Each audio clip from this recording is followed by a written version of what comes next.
नमस्कार सर. हा, नमस्कार ताई, बोला ना. सरकारने जे 31,628 कोटींचं पॅकेज जाहीर केलं होतं हं, हं. आणि ते वेगवेगळ्या योजनांच्या अंतर्गत शेतकऱ्यांच्या खात्यात पैसे पाठवत आहेत, बरोबर? हो. तर हे पूर्ण 31,628 कोटींचं वितरण कधीपर्यंत पूर्ण होईल आणि शेतकऱ्यांच्या खात्यात कधीपर्यंत सर्व योजनांचे पैसे जमा होतील, या संदर्भात व्यवस्थित माहिती हवी होती. सरकारने 31,628 कोटींचं जे पॅकेज जाहीर केलं होतं, त्याच्यामध्ये वेगवेगळ्या योजना होती. वेगवेगळ्या योजना होत्या, ज्याच्यामध्ये रब्बी बरोबर. पेरणीसाठीचं अनुदान होतं, अतिवृष्टी नुकसान भरपाई असेल किंवा इतर योजना आहेत. त्या सगळ्या योजनांची सगळी सखोल माहिती आपण या रेकॉर्डिंगच्या माध्यमातून घेण्याचा प्रयत्न करणार आहोत. काही शेतकऱ्यांना रब्बीचं पेरणीचं अनुदान खूप कमी झालेलं आहे, कमी कमी त्यांच्या खात्यात जमा झालेलं आहे. दुसऱ्या टप्प्यात त्या शेतकऱ्यांच्या खात्यात हे अनुदान जमा होणार का? किंवा इतरही अनुदान शेतकऱ्यांच्या अतिवृष्टी नुकसान भरपाई सुद्धा बऱ्याच साऱ्या शेतकऱ्यांना पैसे जमाच झाले नाहीत. मग एकूण हे सगळ्या योजनेचं म्हणजे 31,628 कोटींचं पॅकेज पूर्णपणे शेतकऱ्याच्या खात्यामध्ये कधी जमा होणार? सध्या टप्प्याटप्प्याने वाटप होत आहे. पूर्णपणे शेतकऱ्यांच्या खात्यामध्ये कधी जमा होणार? या संदर्भामध्ये संपूर्ण माहिती आणि विश्लेषण संपूर्ण जिल्ह्याचं आपण या रेकॉर्डिंगच्या माध्यमातून घेण्याचा प्रयत्न करणार आहोत.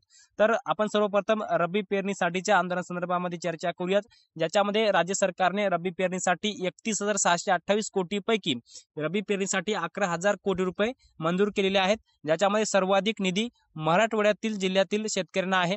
मराठवाड्यातल्या 8ही जिल्ह्यातील शेतकऱ्यांना रब्बी पेरणीसाठीचं 4,486 कोटी रुपयाचं अनुदान मंजूर केलेलं आहे. ज्याच्यामध्ये छत्रपती संभाजीनगर, हिंगोली, नांदेड, बीड, जालना, धाराशिव, लातूर, परभणी या 8 जिल्ह्याचा समावेश आहे. आणि यानंतरचं अनुदान विदर्भ आणि पूर्व विदर्भातल्या 11 जिल्ह्यासाठी आहे. साधारणतः 2,500 कोटीचं हे अनुदान आहे.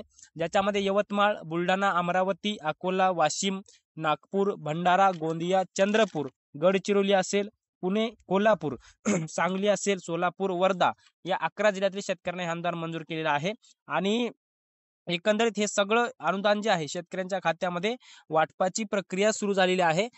ज्या ज्या शेतकऱ्यांकडे ॲग्रिस्टॅक अंतर्गत फार्मर आयडी आहे त्यांच्या खात्यामध्ये वाटप झालेलं आहे. अजूनही बाकी राहिलेल्या शेतकऱ्यांच्या खात्यामध्ये काही दिवसात हे पैसे जमा होतील. आजपासूनही बऱ्याच साऱ्या शेतकऱ्यांच्या खात्यात हे पैसे जमा होतील. ज्या ज्या शेतकऱ्यांकडे ॲग्रिस्टॅक अंतर्गत फार्मर आयडीची नोंदणी नाही त्यांनी व्हीके नंबर घेऊन केवायसी करावी. केवायसी केल्यावर त्यांच्या खात्यामध्ये हे अनुदान येईल. हे होतं रब्बी पेरणीसाठीचं अनुदान. परंतु सरकारने ह्या 31,628 कोटीच्या पॅकेजच्या अगोदर आपण पाहतोय वेगवेगळ्या जिल्ह्याचे प्रस्ताव जिल्हाधिकाऱ्यांच्या माध्यमातून सरकारकडे गेले. ते प्रस्ताव सरकारने मंजूर करून अतिवृष्टी नुकसान भरपाई त्या त्या जिल्ह्यामध्ये मंजूर केली होती. आणि आतापर्यंत एकंदरीत ही अतिवृष्टी नुकसान भरपाईचा आकडा जर आपण पाहायला गेलो तर एकूण 93 लाख शेतकऱ्यांना 7,300 कोटी रुपयाची अतिवृष्टी नुकसान भरपाई सरकारने मंजूर केली होती. त्यानंतर सरकारने जुनी जी भरपाई होती 8,500 प्रमाणे मंजूर केली होती. त्यानंतर त्या पॅकेजमध्ये सरकारने 10,000ची वाढ केली. सरकारनं सांगितलं की बाबा हेक्टरी 18,500 रुपये आम्ही देणार. मग शेतकऱ्यांना 18,500 प्रमाणे आले, पण 18,500 प्रमाणे कधी येणार याच्यावरही प्रश्नचिन्ह आहे. हे सगळे क्लिअर करण्याचा प्रयत्न करूया. याच्या अगोदर आपण पाहतोय सरकारने सर्वप्रथम कोणकोणत्या जिल्ह्यामध्ये नुकसान भरपाई मंजूर केली होती. ज्याच्यामध्ये अमरावती जिल्ह्यातील 1,68,533 शेतकऱ्यांना 108 कोटी 71,44,000, अकोला 11,597 शेतकऱ्यांना 6 कोटी 21,63,000, यवतमाळ जिल्हा असेल, यवतमाळ जिल्ह्यातील 2,24,657 शेतकऱ्यांना 182 कोटी 38,56,000 रुपये, बुलढाणा 1,52,619 शेतकऱ्यांना 95 कोटी 8,33,000 रुपये, वाशिम 1,98,736 शेतकऱ्यांना 143 कोटी 64,04,000 रुपये, अमरावती विभागातल्या या सर्व जिल्ह्यातील 7,88,000 शेतकऱ्यांना 565 कोटी 60,30,000 रुपयाचा निधी हा अतिवृष्टी नुकसान भरपाई करता मंजूर केलेला होता. बऱ्याच शेतकऱ्यांच्या खात्यात दिवाळीपूर्वी हे पैसे जमा झाले, दिवाळीनंतरही काय झाले आणि अद्यापही बऱ्याच साऱ्या शेतकऱ्यांकडे फार्मर आयडी नसल्यामुळे त्यांचे पैसे जमा झालेले नाहीत. मग त्यांनी केवायसी तर केलेली आहे. मग हे पैसे कधी जमा होतील? तर या महिन्याच्या शेवटच्या आठवड्यापर्यंत या महिन्यामध्ये संपूर्ण हे क्लिअरिफिकेशन या सर्व जिल्ह्यातील होण्याची शक्यता आहे, अशी कृषी विभागाने माहिती दिलेली आहे.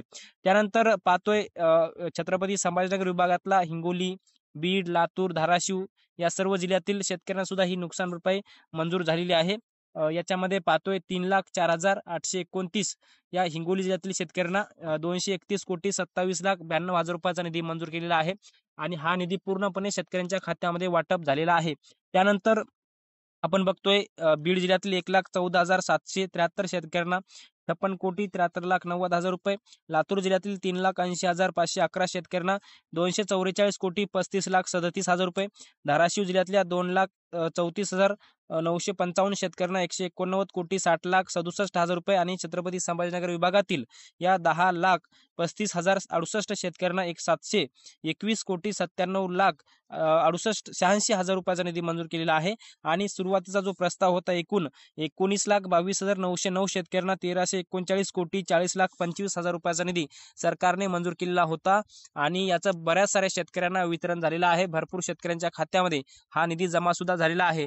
आणि सरकारने सांगितलं सुद्धा होतं जे 31,628 कोटीचं पॅकेज जाहीर केलं होतं त्या पॅकेज मध्ये थेट 21,000 कोटी रुपये शेतकऱ्यांच्या खात्यामध्ये जातील. ज्याच्यानंतर आपण पाहतोय हे सगळं पॅकेज जाहीर झाल्याच्या नंतर पुन्हा एक GR निघाला. त्याच्यामध्ये छत्रपती संभाजीनगर जिल्हा असेल, जालना असेल किंवा इतर 3 जिल्ह्याचा एकूण समावेश होता. त्याच्यामध्ये 900 कोटी रुपयाचा निधी सरकारने मंजूर केला होता अतिवृष्टी नुकसान भरपाई करिता 2 हेक्टरच्या मर्यादेपर्यंत. आणि आता सध्या 2 हेक्टरच्या मर्यादेपर्यंत शेतकऱ्यांच्या खात्यात काही जमा झालीत, काहींचे राहिले ते सुद्धा जमा होतील. परंतु 1 हेक्टर प्रमाणे अजून वाढीव केली मदत जाहीर केलेली होती. ते उर्वरित 1 हेक्टरचे पैसे शेतकऱ्यांच्या खात्यामध्ये जमा होणार आहेत अशी माहिती आपल्याला कृषी विभागाने दिलेली आहे. आणि एकूण 93,94,838 शेतकरी पात्र आहेत. या शेतकऱ्यांना 2 हेक्टरच्या मर्यादेपर्यंत 7,337 कोटी 89 लाख रुपयाचा निधी मंजूर केलेला आहे. आणि आता त्यानंतर आपण पाहतो याच 31,628 कोटीच्या पॅकेजमध्ये सरकारने 17 ऑक्टोबर 2025च्या GR नुसार 17 ऑक्टोबरला सरकारने एक GR काढला होता. आणि ज्या शेतकऱ्यांच्या जमिनी खरडून गेलेल्या होत्या त्या शेतकऱ्यांच्या जमिनी खरडून गेलेल्या शेतकऱ्यांना जमिनीचं पुनर्भरण करण्याकरिता हेक्टरी 45,000 रुपये प्रमाणे 3 हेक्टरच्या मर्यादेपर्यंत निधी मंजूर केला होता. आणि एकूण 88,649 शेतकऱ्यांना 123,44,57,000 रुपयाचा निधी मंजूर केला होता.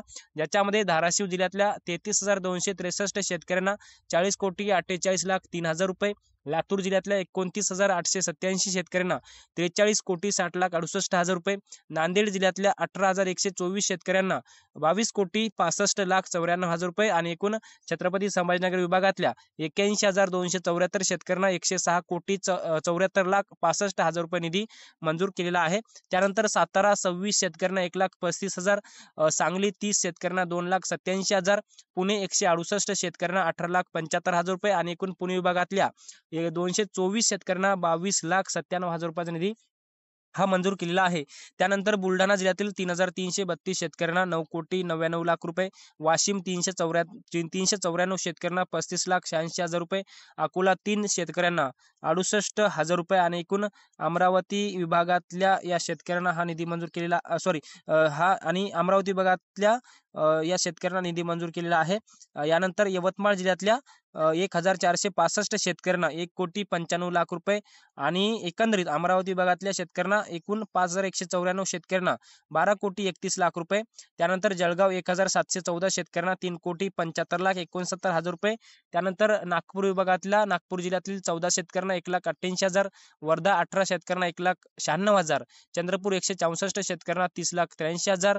त्यानंतर गडचिरोली जिल्ह्यातील 47 शेतकऱ्यांना 5,03,000 रुपये आणि एकूण नागपूर विभागातील 243 शेतकऱ्यांना 39,70,000 रुपयाचा निधी मंजूर केलेला आहे.